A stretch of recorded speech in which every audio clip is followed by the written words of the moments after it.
meus irmãos, que a graça e a paz do Senhor Jesus esteja com todos. É muito bom estarmos reunidos mais uma vez para estudar as Sagradas Escrituras. E hoje nós vamos para a segunda aula de uma sequência talvez de 40 aulas, estudando o livro de Apocalipse. E no meu planejamento de aulas eu tinha previsto que fizéssemos pelo menos 3 aulas de introdução. A primeira foi há 2 semanas atrás, e domingo passado não teve aula, onde fizemos um panorama geral dos princípios de interpretação bíblica e regras da interpretação bíblica.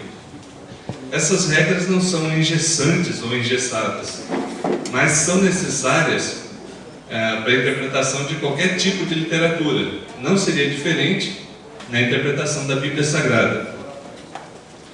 E também reconhecemos que, por mais que a gente se esforce, sempre haverá a possibilidade de algum engano, algum erro. Então, que Deus nos ajude da gente não cometer isso, tanto de ensinar como de vocês entenderem errado. Então vamos rogar a misericórdia de Deus mais uma vez? Vamos orar ao Senhor.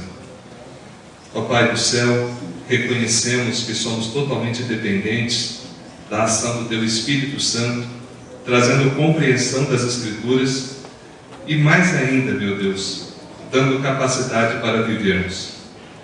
Ó Deus, sabemos que a Tua palavra no livro de Apocalipse é revelação, não é mistério, não é algo escondido, mas é algo que foi dado à Tua igreja para abençoá-la. E assim, Pai, desejamos abordar esse livro crendo que é bênção do Senhor para a nossa vida.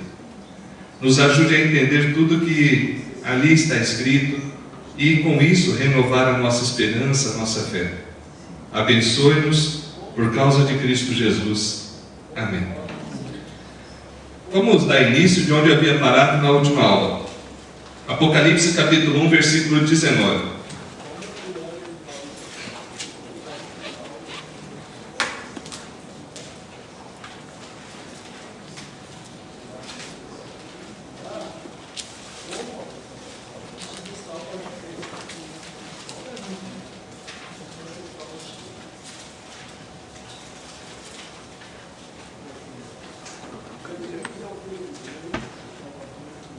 Apocalipse, capítulo 1, versículo 19.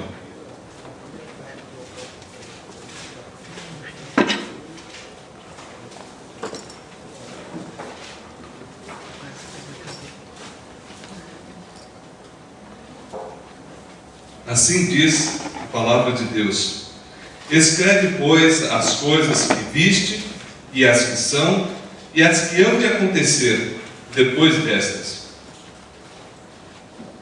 Nós havíamos parado nesse ponto, ressaltando que Apocalipse, ele é um livro que não conta só, não foi dado exclusivamente para falar a respeito de coisas futuras, como alguns pensam. Vamos pensar só nesse versículo aqui. Escreve, pois, as coisas que viste. Ou seja, Deus tinha dado uma visão e ele estava vendo que haviam coisas acontecendo. Aquelas que estavam acontecendo e as que hão de acontecer. O que dá a entender isso? Que Apocalipse pode falar de coisas que aconteceram, coisas que estavam acontecendo e coisas que iriam acontecer. Normalmente as pessoas fazem uma abordagem de Apocalipse como se fosse um livro de mistérios. E volte um pouquinho no capítulo 1, ainda no versículo 1. A primeira palavra que consta lá: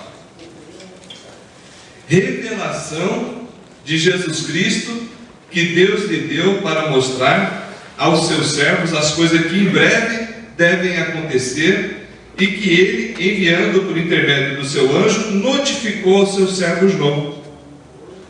Bom, se o livro de Apocalipse é uma revelação, então é tudo oculto.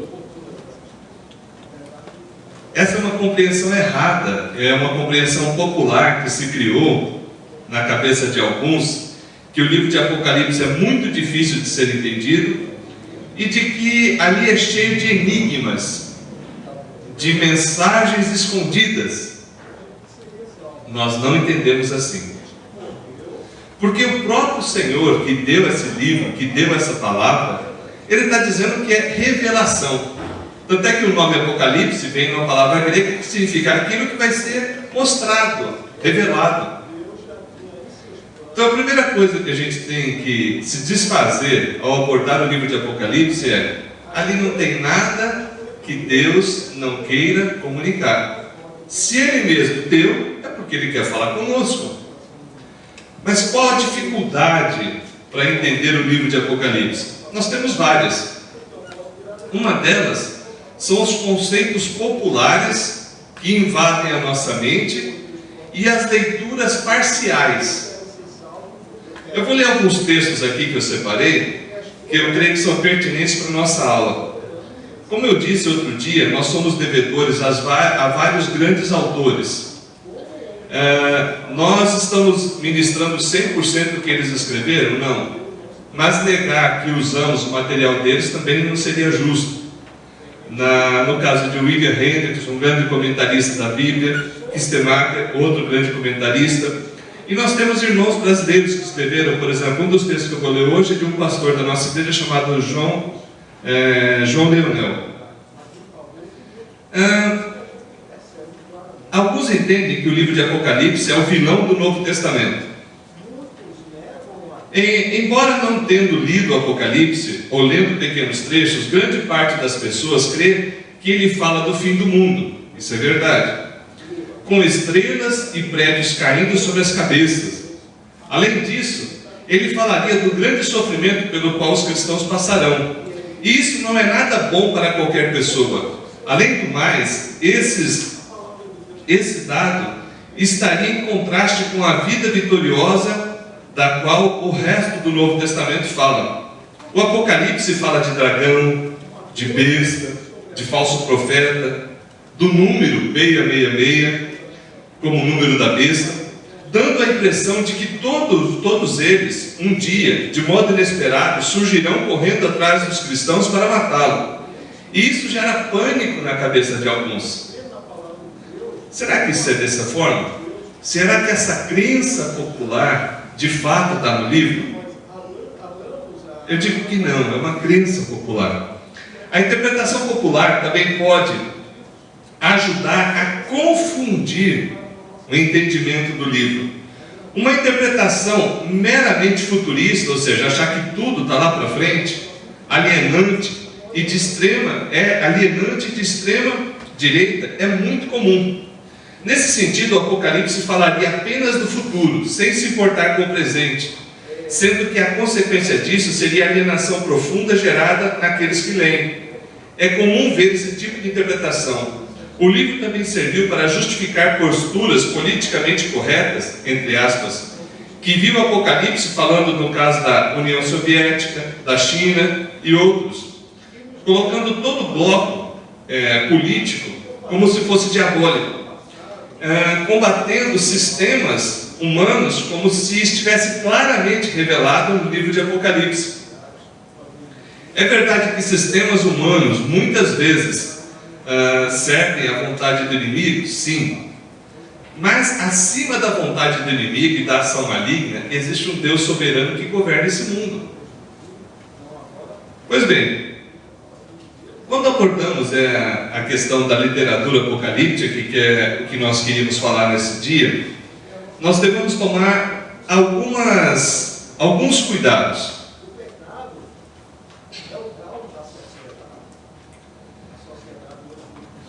O Apocalipse pode ser visto como profecia? Sim.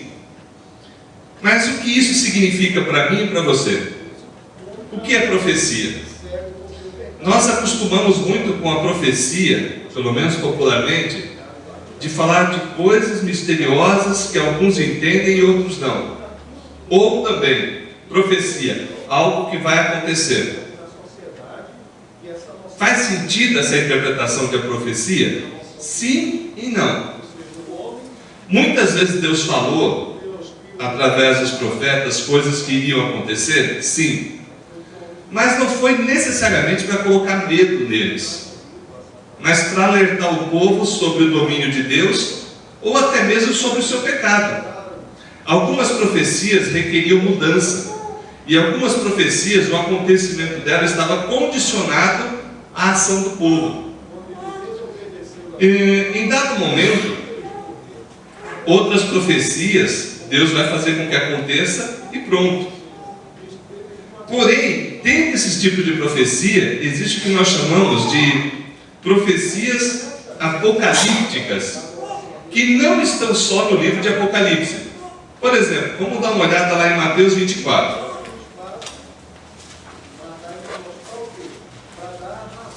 Palavra do Senhor Jesus Cristo em Mateus capítulo 24.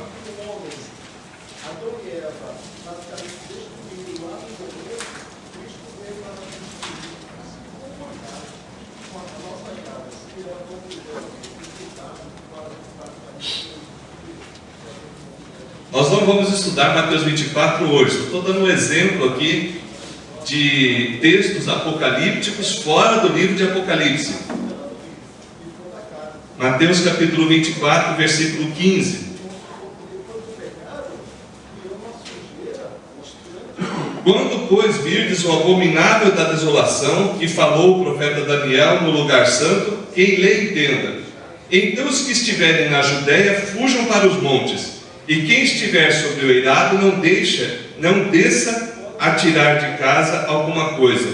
E quem estiver no campo não volte para trás para buscar sua capa. Ai das que estiverem grávidas, das que amamentarem naqueles dias. Orai para que a vossa fuga não se dê no inverno, nem no sábado. Porque nesse tempo haverá grande tribulação, como desde o princípio do mundo até agora não tem havido e nem haverá jamais. Não tivessem aqueles dias sido abreviados, ninguém seria salvo. Mas por causa dos escolhidos, tais dias serão abreviados. Então, se alguém disser, eis aqui o Cristo, ou ei-lo ali, não acrediteis, porque surgirão falsos cristos e falsos profetas, operando grandes sinais e prodígios para enganar, se possível, os próprios eleitos. Vede que eu vou-lo tenho predito. Portanto, se vos disserem, eis que está no deserto, não saiais, ou ei-lo no interior da casa, não acrediteis, porque assim como o relâmpago que sai do oriente e se mostra até o ocidente, assim há de ser a vinda do Filho do Homem. Onde estiver o cadáver, aí se ajuntarão os abutres. Esse é um texto apocalíptico nos evangelhos. Mas aqui ainda surge uma outra questão em cima dele. Esse texto fala de qual período? Não sei. Pode ser. É interessante, irmãos, quando a gente fala de profecia e fala de profecia apocalíptica, a gente tem que notar duas coisas. A profecia está falando de coisas futuras? Sim. Mas muitas vezes a profecia usa exemplos do presente para projetar para o futuro. Mas a profecia apocalíptica, ela tem uma distinção que ela vai tratar de coisas relacionadas ao fim dos tempos, ou fim da presente era. Esse texto aqui, existe uma dificuldade grande de interpretação, mas existem as possibilidades de interpretação. Quando você usa as ferramentas corretas, você vai para ele e vai estar observando algumas coisas que te ajudarão a entender esse texto. Bom, como eu disse, a nossa intenção não é analisá-lo hoje, ainda que uma parte dele a gente já viu no estudo de Tessalonicenses, sobre o homem da iniquidade, o iníquo, o filho da perdição. Quando estudamos Tessalonicenses, enfatizamos que, aparentemente, por aquilo que está escrito, esse ser não parece que será um sistema, mas sim uma pessoa. Mas há possibilidade de se interpretar também como um sistema? Sim. Independente de ser um sistema ou ser uma pessoa, o homem da iniquidade, o filho da perdição, o iníquo, independente do que ele seja, o que ele vai causar e a força operante que vai fazer com que ele cause aquilo é Satanás, e o que ele vai causar é engano.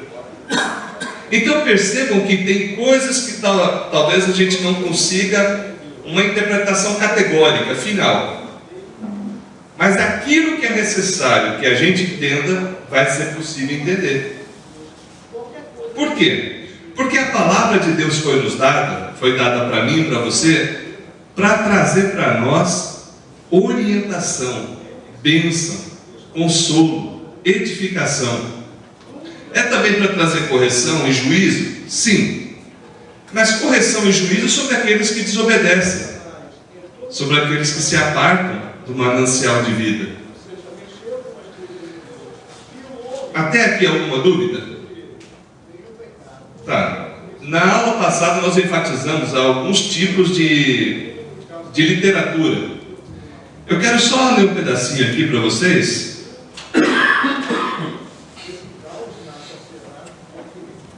Bom, qual vai ser a nossa abordagem do livro de Apocalipse? Qual a regra, qual o princípio que eu uso para abordar Apocalipse? Fazendo um panorama curtíssimo da história da interpretação, nós temos duas linhas principais de interpretação: a interpretação literal e a interpretação alegórica. A interpretação alegórica, ela surgiu, especialmente na Grécia Antiga, procurando espiritualizar os textos sagrados, procurando sempre dizer, olha, aqui o sentido que está escrito é isso, mas quer significar isso. Dessa forma de interpretação, a mente humana é que se tornava o senhor do texto, não importa o que estivesse escrito. E o que é pior, sempre colocava um sentido bem diferente do que estava escrito. Então a alegoria, ela foi usada por muito tempo pela igreja cristã e por outros segmentos da sociedade, mas nós entendemos que não é o mais adequado. Vamos dar um exemplo aqui. Revelação de Jesus Cristo, está escrito lá em Apocalipse, no capítulo 1, versículo 1. Aí a pessoa diz, ali revelação significa que Ele vai nos levar para um patamar platônico, distante, estratosférico, cósmico, no qual nós teremos uma dimensão espiritual e viveremos espiritualmente, na nossa mente, na nossa alma com o Senhor. Ele cria coisas que não está dizendo. E aí vai embora, porque o limite é Ele. Ele não aceita os limites do texto. O limite é o que Ele deseja interpretar do texto. Essa é uma dificuldade. Eu citei um exemplo aqui também da carta de amor. A Leila escreve uma carta de amor para o Luciano. Né, irmão? Escreveu 5 páginas, uma carta amorosa, linda. O Luciano só leu o final. E o final aconteceu de ser na 5ª página, na primeira linha. E nunca mais. E aí pôs coraçãozinho. E aí ele vai ler aquela carta e fala, poxa, a Leila não quer me ver nunca mais.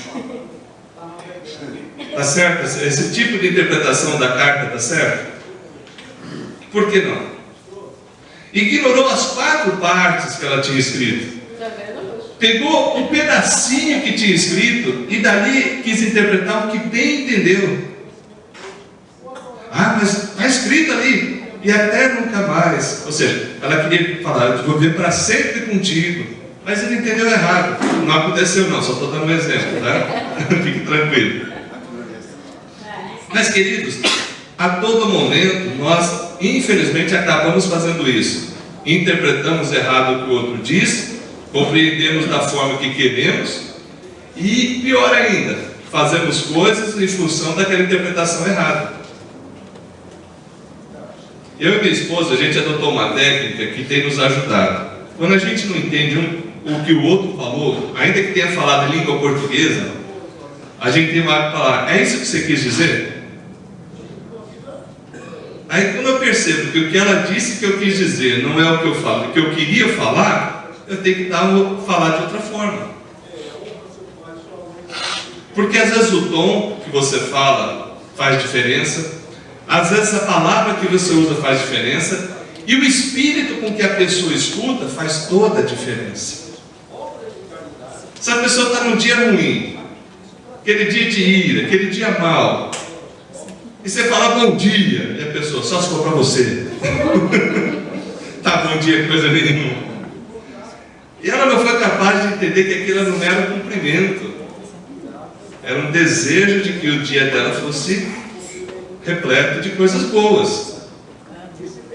Vamos lá.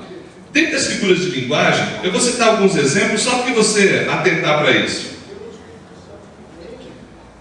A Bíblia fala: vocês são ímpios como os cães. Ó, um ser humano é um cachorro? Não. Então é uma figura de linguagem. Ele está comparando os ímpios com os cachorros, mas não literalmente. Então, quando nós falamos de interpretação literal, não é que a gente vai ignorar as figuras de linguagem que existem no texto. Presta bem atenção nisso. Nós adotamos, na abordagem do livro de Apocalipse, a interpretação literal, também chamada de gramático-histórica. O que significa isso? Eu vou para o texto literalmente. Vejamos algumas coisas. Primeiro, preferir o sentido literal da palavra, exceto quando haja uma razão para não ser. Por exemplo, João Batista olhou para Jesus e falou: eis o Cordeiro de Deus que tira o pecado do mundo. Aí o pessoal olhou assim e Jesus estava andando de quatro, cheio de lã no corpo. É um sentido literal, mas nesse literal tem uma mensagem figurada, é um comparativo que ele estava fazendo. Eu não consigo imaginar que João Batista estava falando isso, mas ele estava usando uma linguagem que todos ali entendiam.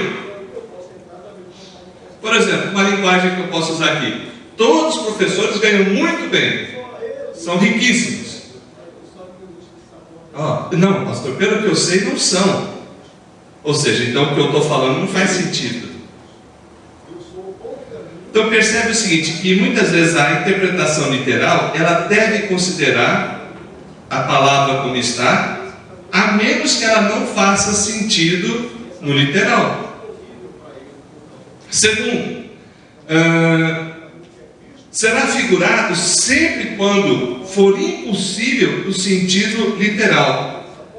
Eis que a mão do Senhor não está encolhida para que não possa salvar. Quem já viu a mão de Deus? Então, se alguém viu, tudo bem. Eu nunca vi. Quem aqui já foi amparado pela mão de Deus? Mas pastor, você viu a mão de Deus? Não, o sentido é que Ele traz um amparo, de que Ele socorre. Não está falando de mão fisicamente, literalmente. Bom, mas aí o sentido literal é figurado. Tudo bem? O sentido do literal, da palavra literal, será figurado quando o literal for um absurdo. Será figurado se o literal sugerir imoralidade. Será figurado quando vir acompanhado de uma expressão literal. E será figurado quando o termo que o acompanhar fizer-o sair do sentido literal. O fato do sentido ser figurado não implica necessariamente de que não esteja comunicando uma verdade. Pode ser usado de uma forma figurada com o propósito de dar ênfase e maior compreensão naquilo que de fato é. Tratando-se da Bíblia, essa tem sido interpretada de diversas formas, porém não podemos crer que o autor humano tenha desejado comunicar vários sentidos, onde cada um pode interpretar como desejar. Uma vez uma pessoa me disse assim: pastor, a Bíblia é um negócio seguinte, cada um tem a sua ideia a seu respeito. Essa compreensão, essa palavra é fruto de uma interpretação liberal. Por quê? A interpretação liberal diz: o que importa é o que eu quero ver no texto, não é o que o texto diz. Mas pastor, eu não sou liberal. Não estou falando que você é liberal. Quando a gente vai para o texto da palavra e quer tirar dele o que você deseja, é fruto de um pensamento moderno que significa: você é o centro de tudo e não Deus. Percebe que muitas vezes a forma pela qual interpretamos a Bíblia, ela tem influência da sociedade, da nossa formação. É o exemplo da carta de amor. Se a pessoa vai lá, quer ler só o que ela deseja. Se ela quiser achar briga em carta de amor, ela acha. Mas não foi a intenção que a pessoa escreveu.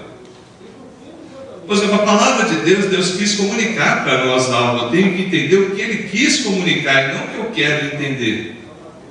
Por isso que nós estudamos a palavra de Deus conforme ela é. Bom, tem vários exemplos aqui, não vamos dar todos. E como se refere então à profecia do Apocalipse?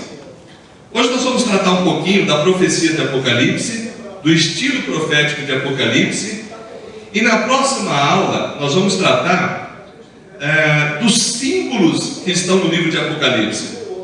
Hoje a gente vai dar um panorama rapidinho, mas na próxima aula vamos trabalhar um pouquinho mais isso. Eu havia falado para vocês o que é a literatura profética ou literatura apocalíptica. A literatura apocalíptica, a ênfase, ela recai exclusivamente sobre o fim dos tempos.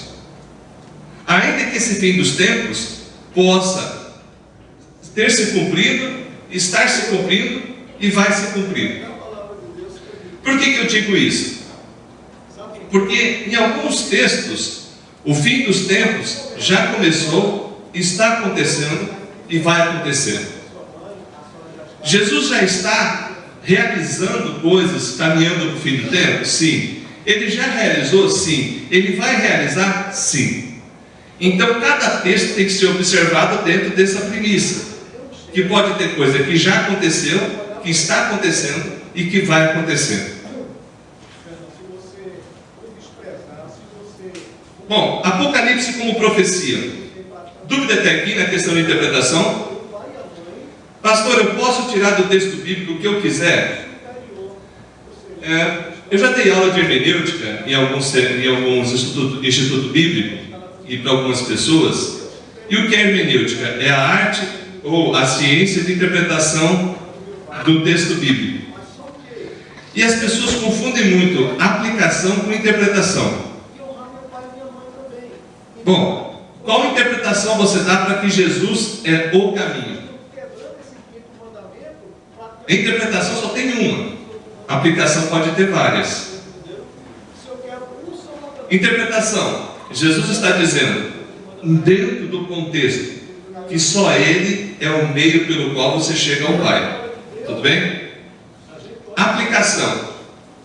Poxa, eu estou aqui lutando com as minhas forças para ganhar o céu. E eu não vou ganhar o céu pelas minhas forças. O céu é por meio de Jesus. Outra aplicação. As coisas que eu estou fazendo estão no caminho errado. Deixa eu voltar para o caminho. É uma outra aplicação. Então percebe que as aplicações vão estar dentro do seu contexto e da sua compreensão, mas partindo daquilo que o texto diz na sua essência.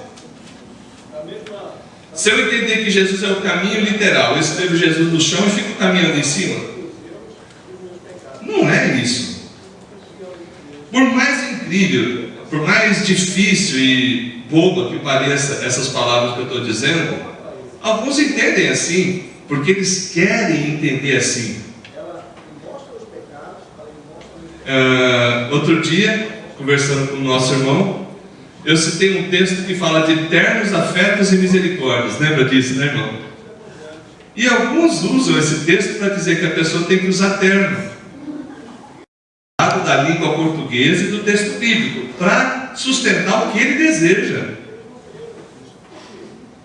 Na época de Jesus, qual que era a roupa? Smoking, traje de gala. Você consegue imaginar a mulherada com salto alto, traje de gala, nas ruas de terra lá de Jerusalém? Eu não consigo. Então percebo que as vestes ou usos e costumes, elas vão ser adequadas a cada momento, e principalmente aí sim a gente tem uma regra: modéstia e bom senso. Que tanto a roupa do homem como a roupa da mulher não venham servir de escândalo, não venham servir de tentação, e que aquilo não faça ninguém pecar. Aí tanto vale para aquela época como hoje. Por exemplo, você não vai na praia nadar de terno e gravata. Mas você não veio para o culto domingo à noite, culto solene, de biquíni, de calção de banho. Aí não dá. De maiô, sei lá. Vamos lá, Apocalipse, com profecia.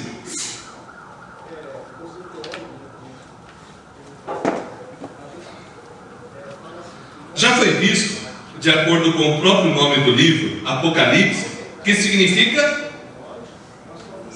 revelação. Bom, se Apocalipse significa revelação, tudo que Jesus falou ali era para ficar muito escondido. Toma cuidado com isso. Apocalipse é revelação de Jesus Cristo. Descobrimento. Não é mistério.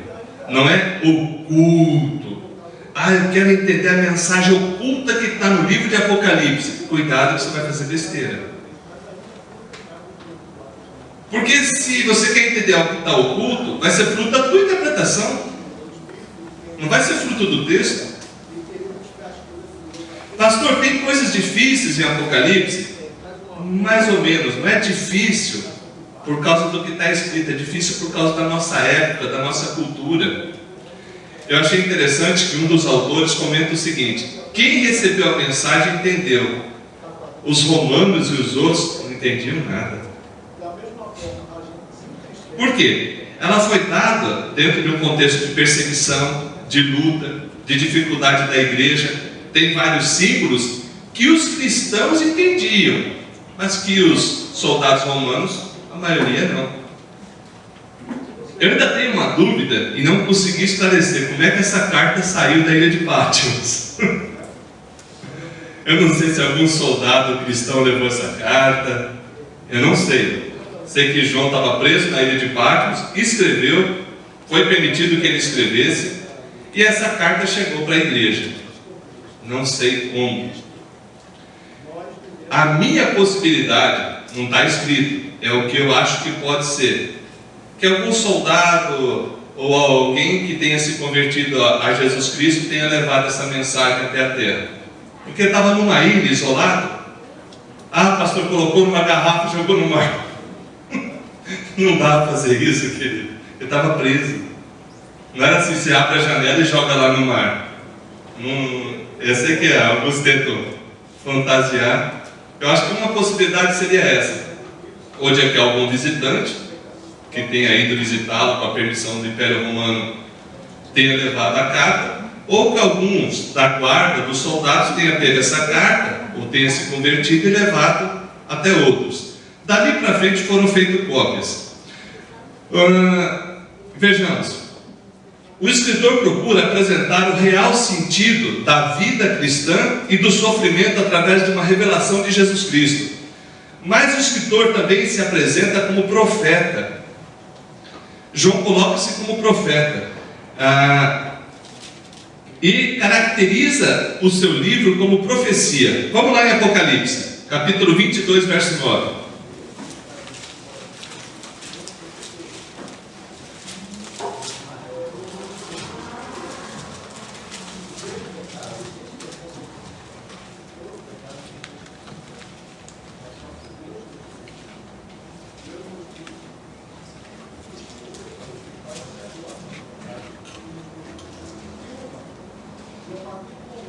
Apocalipse capítulo 22, versículo 9. Alguém pode ler para a gente? Então, ele disse: Vê, não faças isso. Eu sou conservo teu, dos teus irmãos, os profetas e dos que guardam as palavras desse livro. Adora a Deus. Eu sou conservo teu, dos teus irmãos, os profetas. Ou seja, está falando de que haviam pessoas que falavam da parte de Deus, da vontade de Deus, naquela época. Ele caracteriza o seu livro como profecia, no versículo 19 do capítulo 22. Pode ler.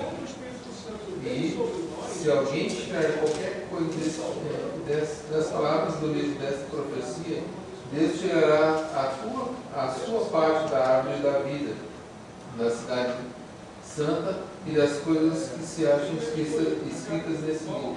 Se alguém tirar qualquer coisa das palavras do livro desta profecia. Então, o próprio livro de Apocalipse e o próprio João está falando, olha, o que eu estou escrevendo é profecia de Deus. Não é para ser acrescentado e não é para ser tirado. Por que isso? Porque já havia a tendência naquela época das pessoas quererem imaginar e criar coisas em cima de algo que Deus não falou, ou Deus tendo falado e você entendeu o que você deseja. Já naquela época tinha essa dificuldade. No 18 fala também, né? E a profecia deste livro, né? Eu a todo aquele que ouve as profecias deste livro. Que livro? O livro que estava sendo dado para João, que foi dado por revelação do Senhor Jesus Cristo. É interessante que quando fala que foi revelação de Jesus Cristo, a gente não vai ver isso hoje, só estou dando um panorama aqui. No início fala que foi Jesus Cristo que revelou, depois fala que é um anjo que trouxe a revelação. Aí João se empolgou e quis adorar o anjo. O anjo falou, não, fica em pé, adora a Deus. João, até mesmo nesse momento aqui sublime de receber do Senhor essa mensagem, ele cometeu um equívoco. E o anjo, percebendo que ele estava cometendo um erro, falou, não se prostra não, eu sou conservo teu, adore a Deus somente. Voltando, qual a importância do entendimento do texto? A importância é muito grande, visto que dependendo da definição do termo de profecia, será o tipo de interpretação que faremos no livro. O que é profecia para você? Hoje em dia é muito comum o conceito de profecia como predição do futuro.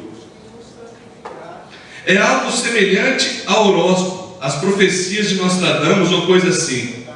Tal visão também é muito influenciada pelos místicos que fazem previsões e por práticas de determinadas igrejas, onde a previsão do futuro, como profecia, ocupa lugar de destaque. Diga. Pode falar.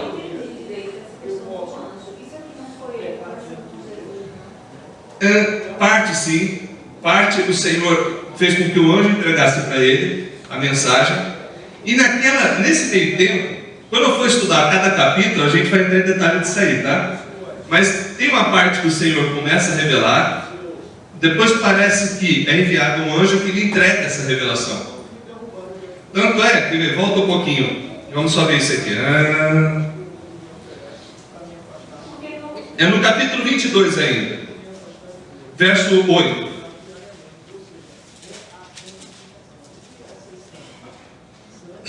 Bom, a gente já viu o capítulo 1, versículo 1, tudo bem? Então, revelação de Jesus Cristo, tal. Então, o livro de Apocalipse começa falando, Jesus Cristo está revelando para João, certo? Um pouquinho mais para frente, dá uma mudança, olha aí no capítulo 22, versículo 8. Eu, João, sou quem ouviu e viu estas coisas. Então, qual foi o tipo de revelação que ele recebeu? Duas aqui. Ele viu e ouviu, audição e visão, tá? Então o anjo entregou para ele tudo por escrito? Não, ele estava recebendo aqui, ele estava escrevendo. Foi o próprio João que escreveu? Talvez sim, talvez não.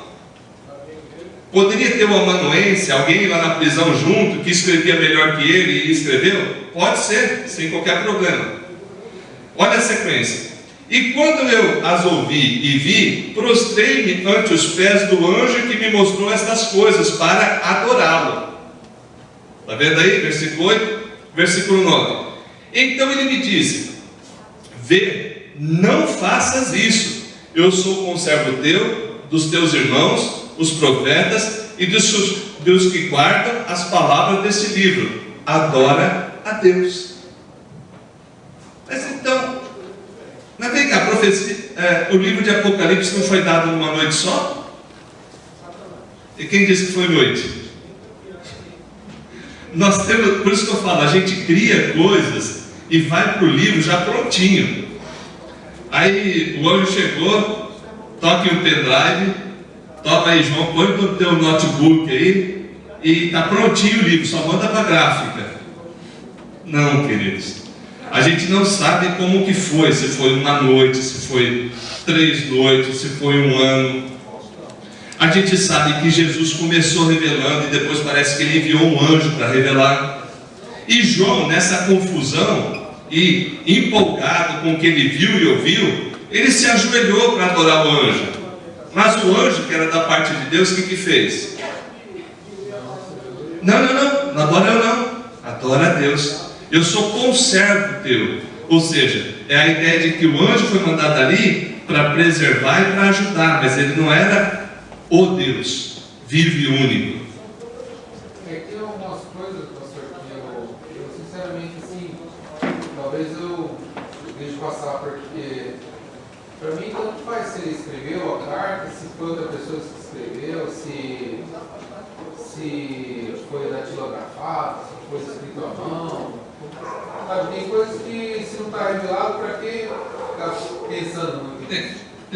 Por que isso é importante aqui para a nossa abordagem? Porque a gente está entendendo o contexto literário que foi entregue. Dentro daquele contexto literário, não havia informática, não havia internet, não havia meios de comunicação de massa, telégrafo. Se você queria que uma carta chegasse, era uma carta copiada à mão e alguém tinha que ir lá entregar. Então, às vezes, vai mandar uma carta daqui para São Paulo, às vezes em um dia chega carta. Naquela época, você ia mandar uma carta, às vezes levava 10 dias, levava um mês. Eu quero ter uma cópia do livro de Apocalipse. Podia levar 6 meses, podia levar um ano. Então tudo isso é importante para que eu entenda que eu estou fora daquela época. Porque senão você começa a projetar ali. Poxa, por que Deus não fez algo mais simples? Não, porque dentro daquela cultura, daquele jeito, era daquela forma. O jeito que seria aceito, que era comum. Tudo bem aqui? Diga. No capítulo 1, ele continua falando assim, que ele enviou por intermédio do seu anjo, que ficou sendo Vem cá, se o anjo é de Deus, a mensagem é de quem? Então, mas aí que eu tenho que entender o seguinte: foi a revelação de Jesus entregue por meio de um anjo. Naquela empolgação, João cometeu um erro que talvez a gente cometesse. Mas então esse erro de João a gente tem que copiar. A gente tem que se prostrar perante o pastor que vem pregar. O problema não é nem você se prostrar, o problema é o pastor aceitar que você o adore. A gente deixou de ser pastor na palavra de Deus, começou a querer ser Deus. Quando a gente vem e se ajoelha aqui e faz oração, tem que estar se ajoelhando perante Deus, não perante o homem. Voltando aqui, tudo bem aqui? Questão? Vamos lá, adiante. Qual a importância disso para o entendimento do texto? A importância é muito grande, visto que dependendo da definição de profecia, será o tipo de interpretação. Ou seja, vários segmentos interpretam a profecia como predição do futuro, horóscopo de crente. Deixa eu ver o que Deus quer falar comigo. Abre e fecha. E o que eu fiz? Deus não quer falar nada, saiu na página em branco. Para, irmão, não faz isso não. Deus pode falar dessa forma? Deus pode fazer tudo o que Ele quiser. Mas Ele te deu uma carta de amor e você não quer ler. Você não quer conhecer. Por isso que eu fico indignado quando um cristão diz que ama a Deus e não se importa com a palavra de Deus. É a carta de amor dele por você e você não quer saber o que está escrito. Ah, pastor, mas tem coisa difícil. Sim, mas as coisas difíceis são as menores. Sim. A gente seguir Ele, não Ele seguir a gente. Ótimo. Então veja só, não use a palavra como horóscopo de crente, como amuleto de crente, para ficar fora procurando coisa que não existe. Hoje é um perigo. Profecia tem se tornado o quê? Você vai casar com fulano. Mas fulano é casado. Mas eu estou profetizando. O nome disso é adultério. O nome disso é palhaçada. E tem gente aceitando essas besteiras. Desculpa a palavra clara, mas é besteira. Não é profecia, não. Deus nunca vai dar uma profecia que é contrária à palavra. Sai daqui e rouba ali para você ter sustento. Não vai, não é de Deus. Não é de Deus. Não caia nessa. Voltando. O escritor de Apocalipse baseia no conceito do Antigo Testamento de profecia para definir sua atividade. Nesse sentido, profecia o que é profecia para João? Uma mensagem recebida diretamente de Deus. Essa era a principal característica dos verdadeiros profetas em relação aos falsos profetas. Depois, se você quiser ler em casa, lê Jeremias 23, 18 a 22.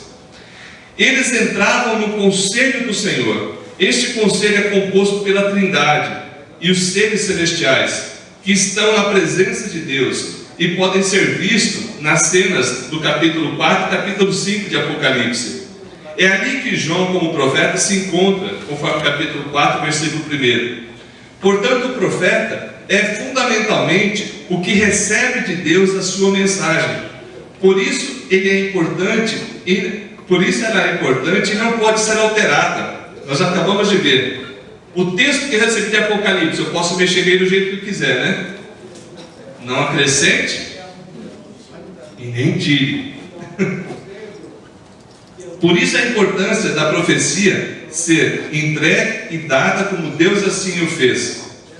Ela não pode ser alterada. Além de provir de Deus, a profecia nos tempos do Novo Testamento é centrada em Jesus. Se no Antigo você falava muito em Javé, Jeová, o único Deus de Israel, no Novo Testamento você vê essa profecia centrada no Filho, que é o nosso Redentor. É o caso aqui, por exemplo, de Apocalipse. O Espírito, o centro da profecia, é o testemunho de Jesus. Ele visa fornecer uma mensagem sobre Jesus Cristo e não satisfazer nossa curiosidade quanto ao futuro. Quando a gente fala de apocalíptico, que se refere às coisas futuras, ou seja, o fim, ele não está dando para satisfazer a nossa curiosidade, mas ele está dando para consolar o seu povo que mantém a fé nele até o último dia. Olha a diferença. Por exemplo, se fosse para satisfazer a nossa curiosidade, irmãos, tem coisa aqui que assusta. Dragão, besta, gente que vai ser morto por causa do testemunho. Eu já devo ter lido Apocalipse umas 30, 50 vezes, sei lá. Eu gosto de ler, às vezes eu tenho no carro, eu ponho no pendrive, ponho no carro lá e vou escutando. Quando eu vou fazer viagem, a minha esposa sabe, um pedaço da viagem eu ouvi na Bíblia. A hora que acaba os assuntos, né? Depois de 3, 4 horas de viagem, tem mais assunto para tratar. A gente vai ouvindo os louvores, aí ouve um pedaço da Bíblia. Tem hora que desliga o rádio também, que tem hora que não aguenta mais nada. Então eu aproveito o tempo para ir ser edificado pela palavra.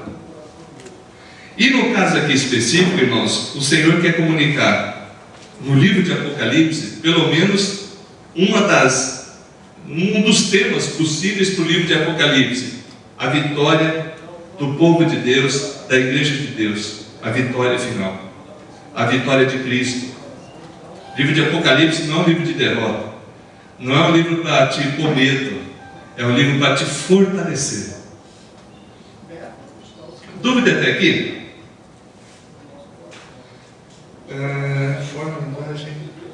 Bom, existiam outras literaturas apocalípticas? Sim.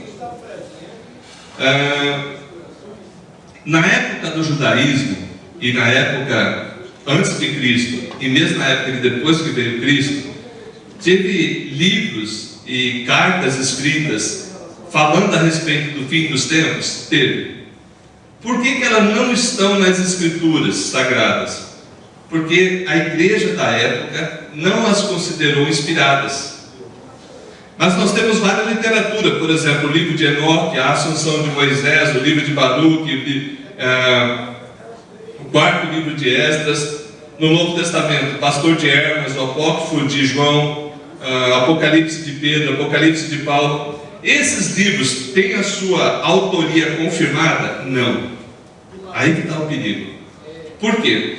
Naquela época começou a ter um problema das pessoas escreverem, assinarem Paulo, e não tinha sido Paulo que escreveu.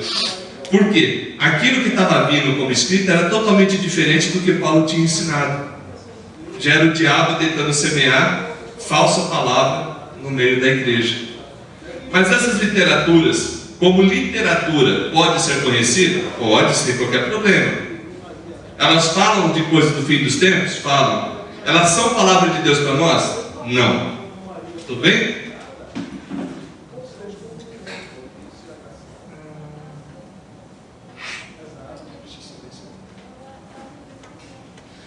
Escatologia.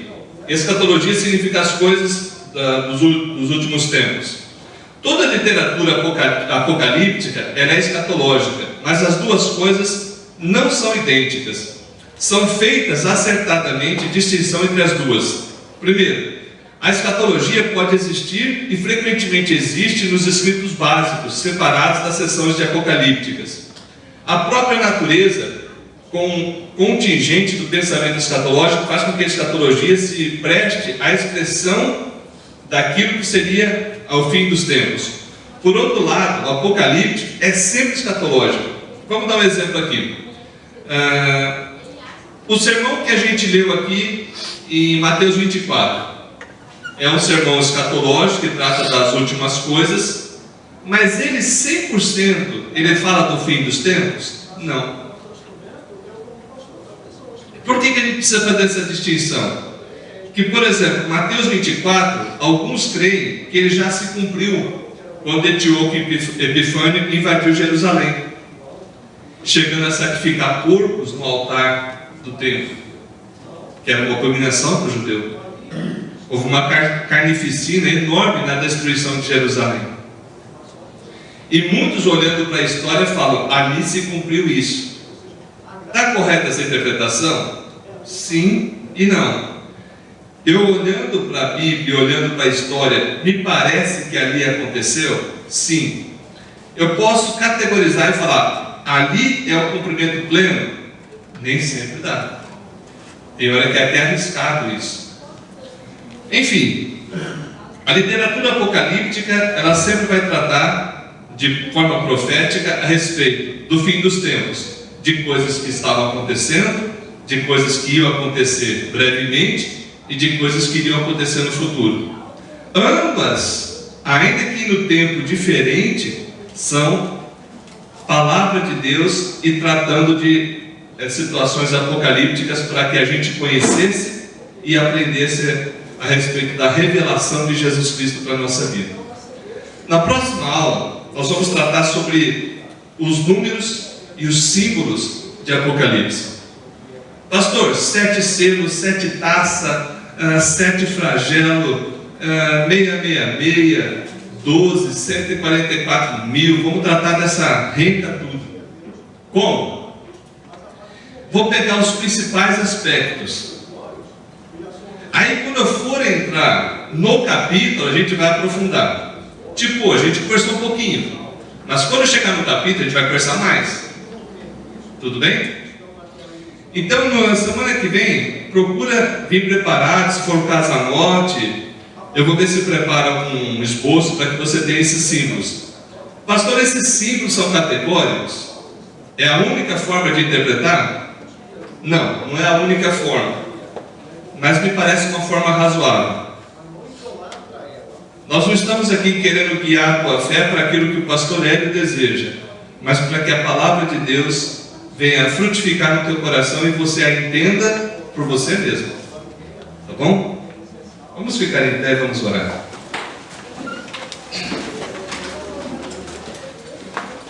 Ó Deus, nosso Pai, obrigado por Tua palavra, que a Tua bênção seja sobre todos. Tenha misericórdia de nós e nos ajude a nos mantermos fiéis, confiantes de que, do início ao fim, o Senhor é o Deus presente. O Senhor é o Deus que nos salvou, nos salva e nos salvará. Louvado seja o Teu nome em Cristo Jesus.